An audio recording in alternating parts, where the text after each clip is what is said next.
Tudo bem, pessoal? Bom, nessa exposição eu vou falar um pouco sobre branding e sobre heurística, tá bom?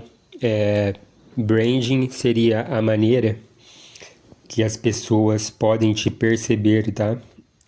Seja como persona mesmo, tá? Para a maneira que as pessoas te veem, a maneira como você se apresenta, por exemplo, no ambiente de trabalho, ou se você é um profissional liberal, como um advogado, um médico, um psicólogo e precisa criar um tipo de visão que as pessoas tenham sobre você, tá?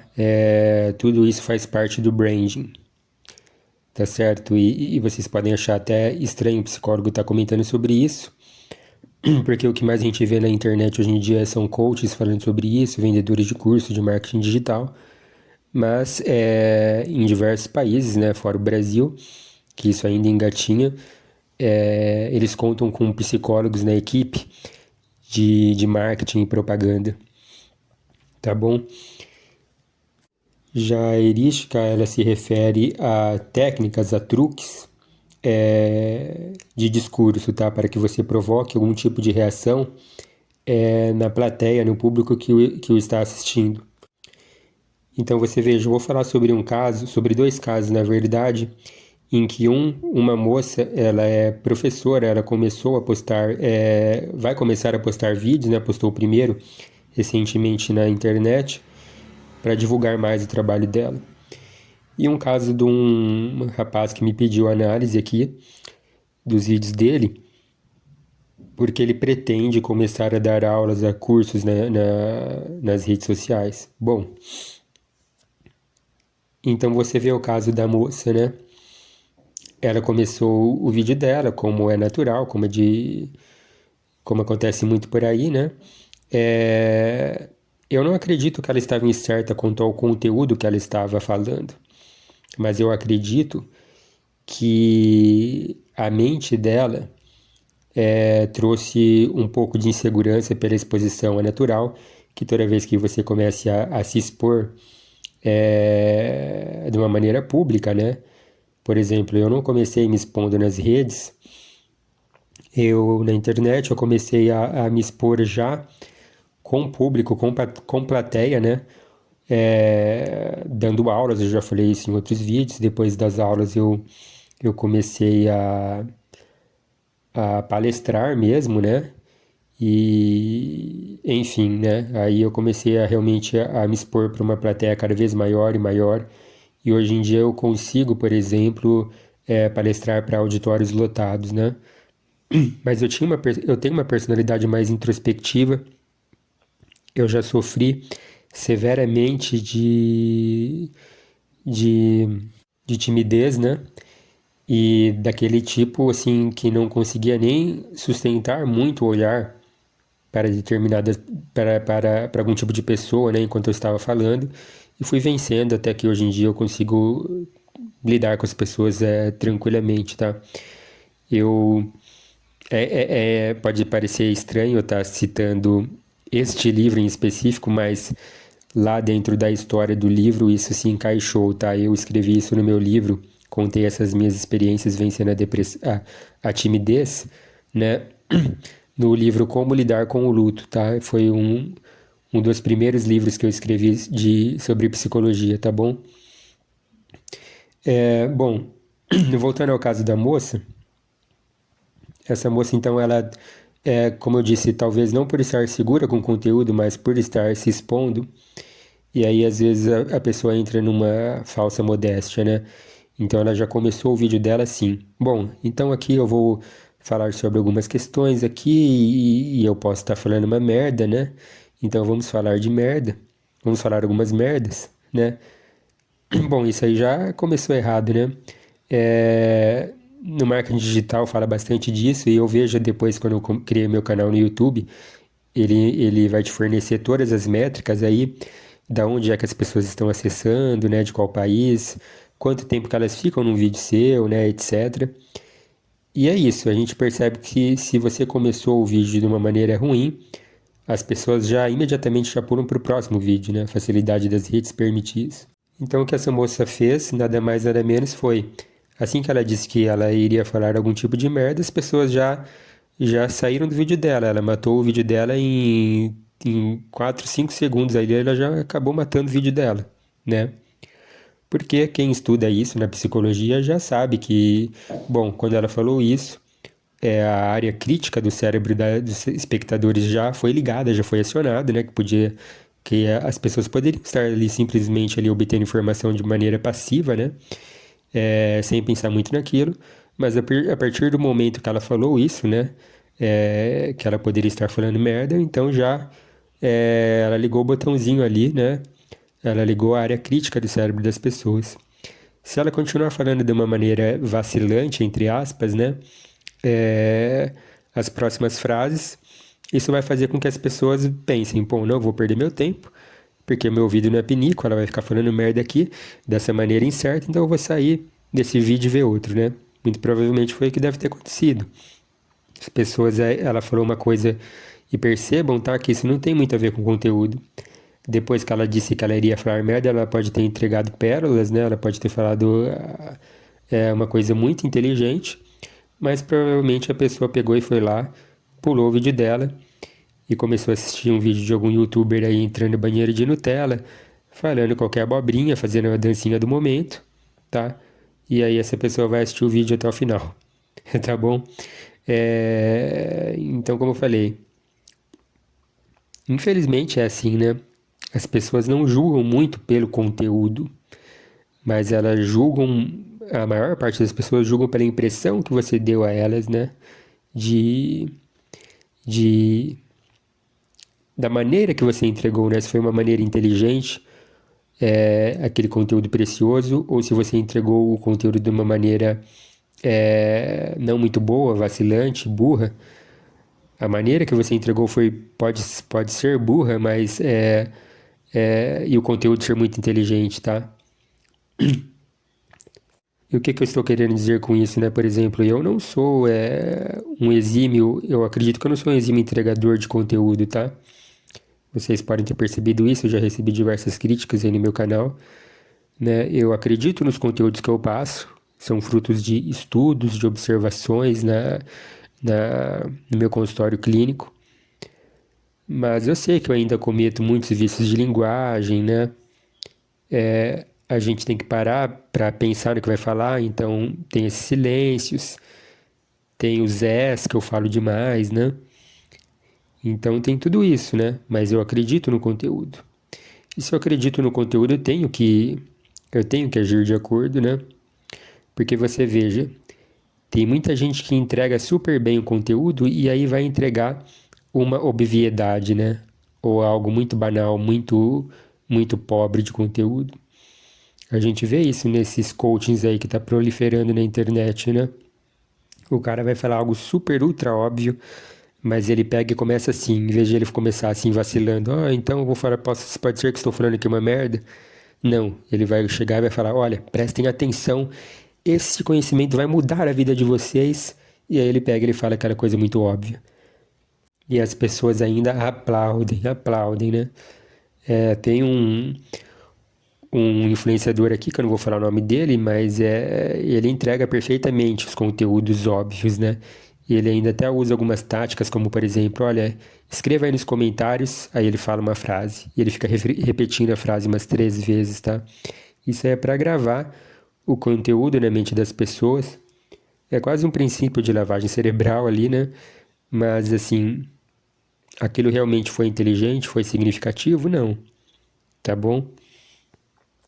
E essa questão do branding, ela engloba muitas coisas, tá? Então, por exemplo, essa questão de como você se apresenta fisicamente, no seu estilo, etc. Bom, você vai fazer um conteúdo de dancinha na internet, você pode colocar aí uma bermuda, uma camiseta, um bonezinho para trás, um óculos com a lente colorida, né? Agora, você vai apresentar um conteúdo intelectual dessa maneira? Ninguém vai te levar a sério. Coloca algum título dos meus vídeos com um cara vestido dessa maneira que ninguém vai prestar atenção no que ele está falando e vai pular logo, né? Então você tem que agir de acordo, você tem que se apresentar, né, colocar roupas que estão de acordo, que estão à altura do que você está falando, né, intelectualmente falando. E não é só isso, né? Como eu disse, a maneira como você fala. Você fala de uma maneira tremida, de uma maneira vacilante, você gagueja muito, né? As pessoas fazem julgamentos e avaliações ali em microsegundos, tá? Isso tá tudo no plano inconsciente das pessoas. Então tem aquelas pessoas que falam, né? Não, mas eu não julgo ninguém, né? Mas não é assim que o cérebro, a mente funciona, tá? A sua mente vai estar sempre buscando ali arquivos na sua memória, fazendo comparativos, vai estar fazendo a questão da similitude de ideias, tá? E tudo isso aí entra num plano inconsciente ali e acontece em microsegundos, tá? Então a gente, mesmo que não queira estar julgando o tempo todo, e mesmo as pessoas não tão brilhantes assim, fazem esses julgamentos assim de microexpressões faciais, isso também acontece, né? Então, você veja, por exemplo, no caso do rapaz que pediu mesmo para que eu analisasse o vídeo dele, né? De um curso que ele estava fazendo. Ele se comportou de uma maneira muito assim discrepante, né? Nesse vídeo. Primeiro que ele já deu as boas-vindas às pessoas assim de uma maneira, oi pessoal, e abriu os braços assim pro alto, né? Que não é usual, ninguém faz isso. Então ele deu um tom muito assim alto também no na apresentação ali, né? No cumprimento das pessoas. E depois ele já pegou e já baixou o tom de voz, né? Como eu estou falando, assim, de uma maneira mais tranquila. Então, assim, as pessoas acham estranho esse tipo aí de mudança em 180 graus aí, né? Da água pro vinho ali, né? Do tom, né? Então, e também de uma maneira, quando ele baixou os braços, para que ele botou para cima, acho que ele percebeu, nossa, acho que eu fiz bobagem, baixou meio que os braços de uma maneira meio tremida, então aquilo ali pode ser perdido muitos pontos ali com as pessoas ali e que vão influenciar, como essa área crítica do cérebro já foi acionada, é a maneira como elas vão perceber todo tipo de conteúdo e disposição que ele colocou. Bom, na minha vida pessoal mesmo, quando eu estava na universidade, né, da faculdade de psicologia, eu praticamente fiz um experimento social em relação a isso, né? Eu já palestrei, por exemplo, para a UNI, né, para a União Nacional de Estudantes. Assim, só quero deixar claro que eu não corroboro, não concordo com a direção filosófica e ideológica que é apresentada hoje em dia, tá bom? E também fiquei pouco tempo lá. Mas enfim, fui fazer uma palestra lá, né?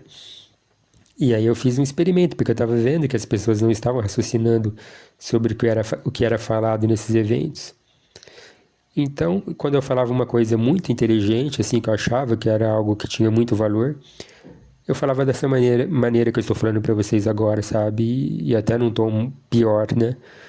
Eu falava algo como, por exemplo, assim, então o pessoal não sei o que, tananã, sabe? Falava meio de uma maneira mais suave e ninguém esboçava reação alguma na plateia.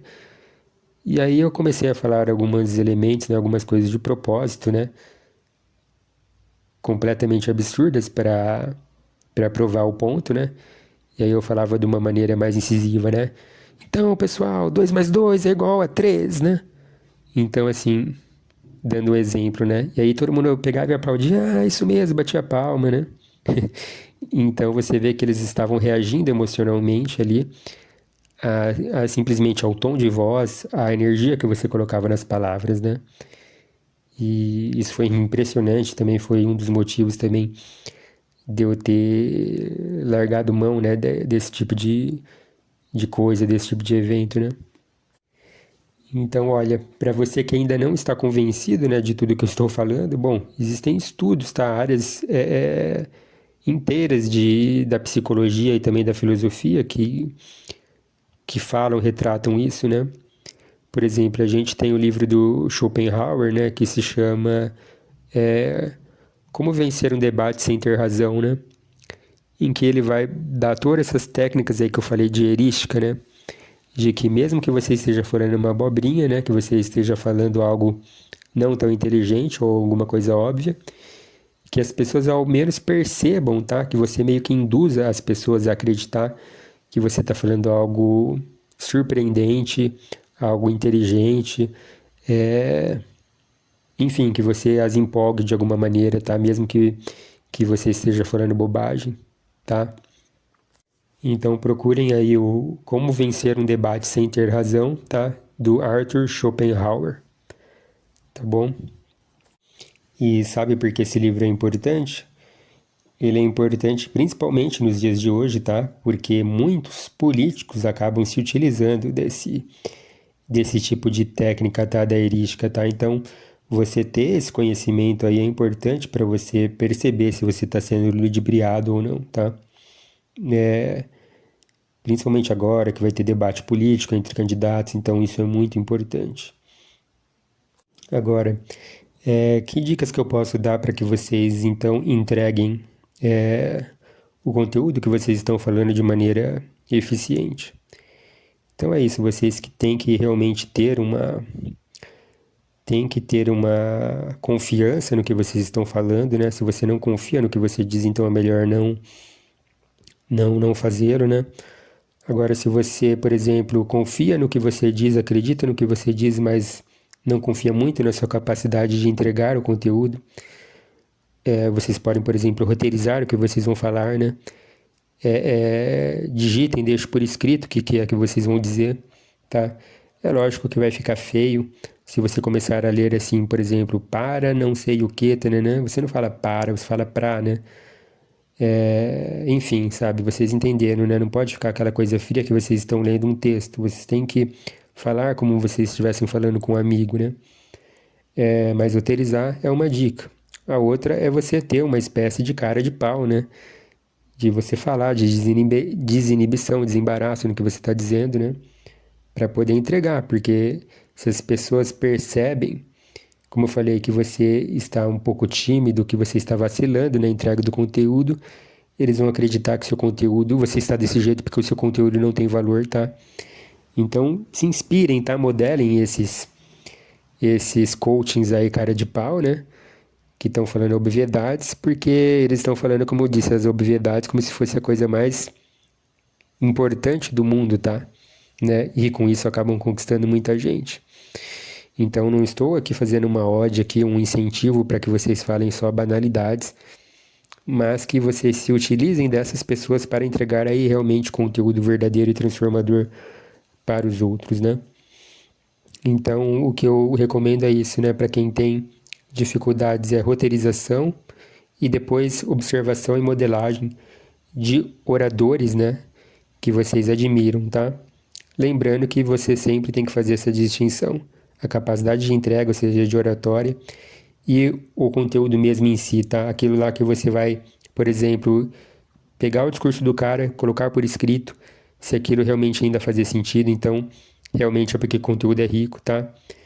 Então, o ideal nosso é, então, ser um bom orador, um orador, assim, excelente com conteúdos excelentes, tá? E não um bom orador com conteúdo pobre, ou um conteúdo muito rico com uma oratória pobre, tá certo? Então é isso, pessoal. Muito obrigado e até o próximo.